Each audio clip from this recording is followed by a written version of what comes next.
그래서 풍류도라고 하는 게 우리가 다 사실은 다 아시는 부분이에요. 제가 풍류도 공부를 하고 풍류도를 재입론하려고 마음먹을 때도 바로 저 문제 때문인데, 우리나라에 현유한 지도가 있는데 도가 있는데 왈풍류라고 했고, 그 내용은 선사라고 하는 텍스트에 쓰여 있었대요. 제치원 때까지도. 근데 그 책이 없어졌거든요. 그리고 그 내용은 유불선을 포함하고도 남는다고 하고, 그 사람들은 접하분생한다. 사람을 포함 모든 생명을 접해서 조화롭게 이치대로 생명이 상생할 수 있도록 안내한다고 하는 그런 그 도가 우리 도에 있었다고 하는데, 바로 그런 거예요. 제 의심은 뭐였냐 하면, 채치원이라는 사람이 당대 동아시아의 최고 지식인이었거든요. 채치원의 개헌필경을 보면 뭐라고 얘기하냐 하면, 당신은 자기가 태어나서 활동하는 시기까지 나왔던 동아시아 전적을 모두 다 읽었다고 자기가 얘기할 정도예요.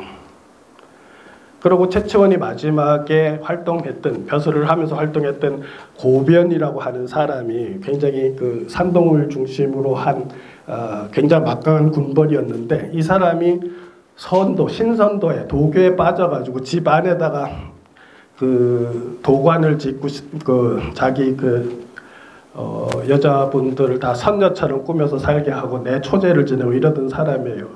그러니까 충분히 유불도 공부를 하신 채치원이 돌아와서 좀 살다가 보니까 우리나라에 고유한 도가 있는데 유불선을 다 포함하고도 남겠다 하는 규정을 해놨어요.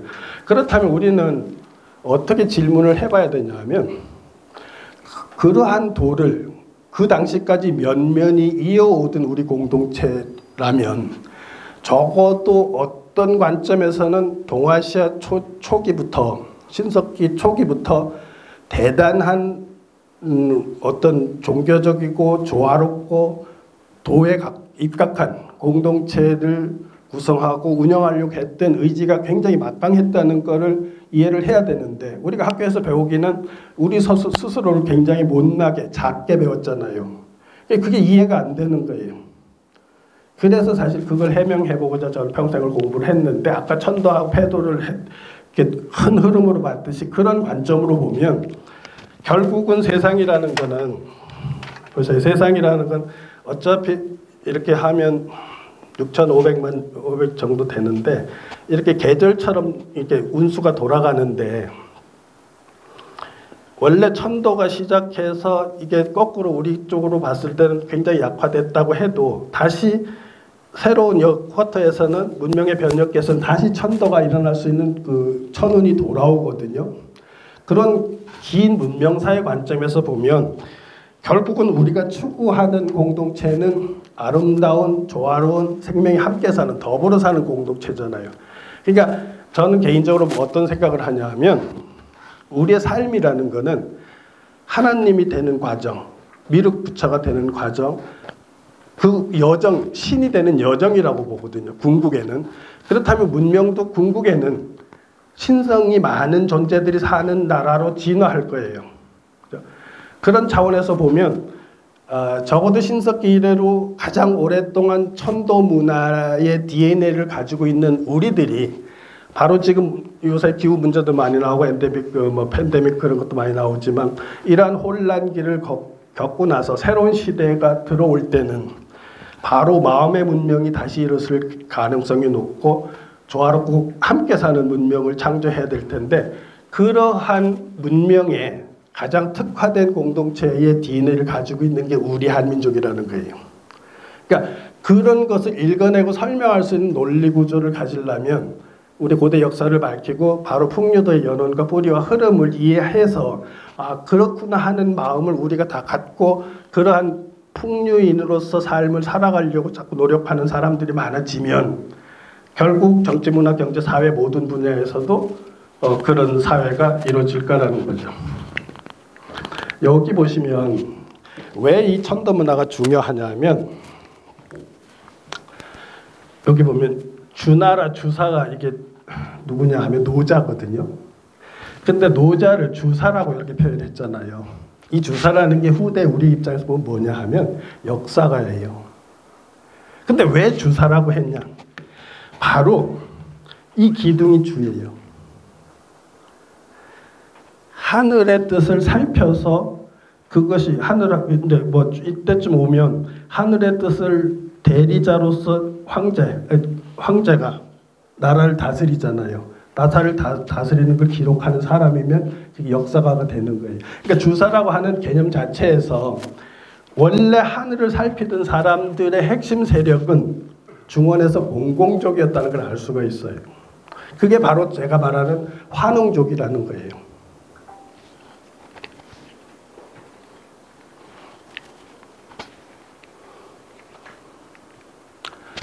그 아까 말한 제가 이거로 책을 2권 썼어요. 이 문장 가지고. 너희 국왕 인도의 찰리 종족 왕인데 이미 불기를 받았으므로 남다른 인연이었으며 동이 공공족과는 같지 않다. 근데 사실은 역사를 공부하거나 문학을 하거나 모든 사람들이 저 구절을 가지고 논문을 쓴 사람이 하나도 없었어요. 저 문장에 꽂힐 때까지. 그런데 저 문장은 분명히 엄청난 정보를 남겨놨던 거예요. 이렇게 보시면 돼요. 여러분들 이제 도를 공부하시니까 자장 스님이 43살에 중국을 가시거든요. 유학을. 그런데 자장이 태어나기 45년 전에 신라에서 국사라는 책을 써요. 그런데 자장이 태어났을 때 자장의 아버지는 화백계의 5인에 들어갈 수 있는, 그러니까 귀족 서열로 5위권에 드는 집안이었어요. 그렇다면 자장 집안에 당시까지 적어도 국사를 쓸 수 있었던 근거가 되는 텍스트가 있었을 개연성이 높아요. 그리고 이 사람이 중국 유학을 갔을 때 중국 당나라에서 속고승절을 써요. 속고승절을 쓴 사람이 있어요. 도선이라는 사람이. 근데 그 도선이 뭐라고 얘기하냐면 자장은 어려서부터 뛰어났고 그 당시까지 오던 사적을 약계주람이라고 돼 있어요. 당시까지 전해오는 역사책을 대부분 다 읽었다 이렇게 나와요. 무슨 소리냐면 도선하고 직접 만났었거든요. 그러니까 자장 스님이 역사에 대한 해박한 지식이 있었다는 걸 도선이 알고 속고승절을 썼을 때 그렇게 얘기했어요. 그렇다면 그러한 관점으로 추적했을 때도 이 말의 진실성이 어느 정도 방증이 되기도 해요. 근데 또 한 가지는 우리가 아까 1심 얘기했잖아요. 석가모니도 마찬가지예요. 1심에 들어가셨기 때문에 누진통이 나신 거예요. 무슨 소리냐 하면 우리는 지금 3차원의 갇힌 마음을 가지고 나라고 하는 존재를 가지고 있잖아요. 근데 에고가 완벽하게 무너지면 1심인 우주심이 드러나는 거거든요. 그럼 우주심이 드러나면 그게 석가모니 입장에서는 지혜보살인 문수로 드러나요. 탁을 받았다고 해도 사실 그런 관점으로 보면 접근이 전혀 불가능한 게 아니고 내용상으로 봐도 그렇다는 거예요. 그러니까 우리의 풍류도의 뿌리는 바로 저 공공세력에 있었던 거예요. 그래서 이 사람들이 사기 봉기를 비롯해서 이렇게 자료가 쭉 나와요. 그럼 지금 그린 게 여기가 한자로 공공시라고 돼 있어요. 이게 중국 역사 지도집에서 가져온 거거든요. 이 사람들이 사기에 보면 순임금 말년에 요임금에 의해 가지고 유릉 북경적으로 쫓겨났다는 기록이 있어 사기에. 그런데 저기 현장을 제가 가봤어요. 유릉에 가보면 북경대 사회학과에서 발굴한 공공성이 있어요. 그런데 여러분 단군신화가 언제 생겼다 해요? 요임금 말년, 무진년 아니면 경인년 이렇게 돼 있죠. 내용이 똑같아요. 요임금 말년에 공공세력을 요리 쫓아냈다 하고 여기에 가면 공공성 유적이 남아있어요. 근데 요 앞에 흐르는 강이 중국 송나라 때까지는 조선하였어요. 그 무경총유 등 기록에 남아 있거든요. 그래서 제가 이런 것을 확인해서 이게 풍류도가 바로 환웅의 도구나. 예. 그런 거를 이해할 수가 있었던 거고 오늘 얘기할 수 있는 거죠. 그래서 단군 시대에 여기 이제 환웅이 들어와서 여기서 웅녀족하고 만나서 단군이 형성이 돼가지고 이 사람들이 은나라 무전기 때 이쪽으로 들어와요. 요동반도 남부하고 서북한으로 들어왔다가 이렇게 내려와서 충청도 지역에 진국이란 나라가 우리 고등학교 때 배운 역사책에 있고 이 사람들이 진안으로 들어왔어요. 그래서 화랑 정신은 바로 단군 왕검이 가지고 있었던 문화 정통을 그대로 계승한 집단에 의해서 들어온 거예요. 우리가요, 왜 이 풍류도가 중요하고 현실 정치에서 중요했었냐 하면 세계사 어느 세계사에도 고대사에서 왕조가 바뀌는데 성씨가 바뀌는데 전왕조를 다 죽이고 추방하거나 소외시키지 않은 왕조가 없어요.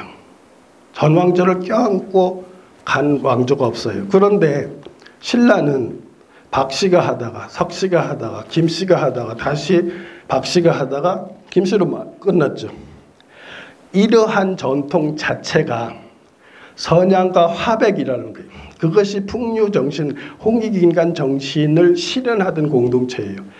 이거를 굉장히 중요하게 생각하셔야 될 게 뭐냐 하면 중국의 삼국지라고 하는 책이 있어요. 거기에 보면 이런 구절이 있어요. 마한에 54개국이 있는데 그 왕을 진왕이라고 한다. 이때 진왕은 별신자 저 진짜예요.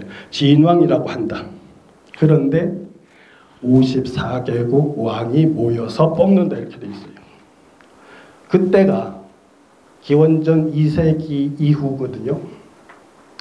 그러면 중국에서는 전국 시대에 그렇게 피 터지게 싸우고 그럴 때 우리 바로 한반도에서는 이 왕이라고 하면 그때 면장 정도 돼요. 그렇게 면장 정도 되는 걸 소왕들이 54개국이나 모여 있는데 서로 싸우거나 서로 점령하지 않고 우리 전체 공동체 리더를 진왕으로 하자. 그런데 자기들이 모여서 뽑았단 말이에요. 근데 우리 이런 걸 별로 이 가치를 중요시 안 했어요. 우리가 배울 때. 이게 지금 제가 말하는 건 뭐냐면 우리가 풍류 정신을 가지고 공동체를 운영하려고 했던 그것이 바로 그렇게 흔적이 남아있고 바로 그 사람들, 진국 사람들, 삼국지에 뭐라면 진하는 진국이 알아 이렇게 돼 있어요. 바로 그 리더들이 신라로 들어왔기 때문에 그들이 바로 선양과 화백을 통해서 신라 정치가 그렇게 굴러갈 수 있었던 거예요. 그게 어떻게 보면 세계사에서 우리처럼 그렇게 공동체를 침탈이 아니라 서로 대중들이 화를 해서 운영하려고 했다는 것을 알 수가 있어요. 자, 시간이 없으니까 중요한 것만 보여드릴게요.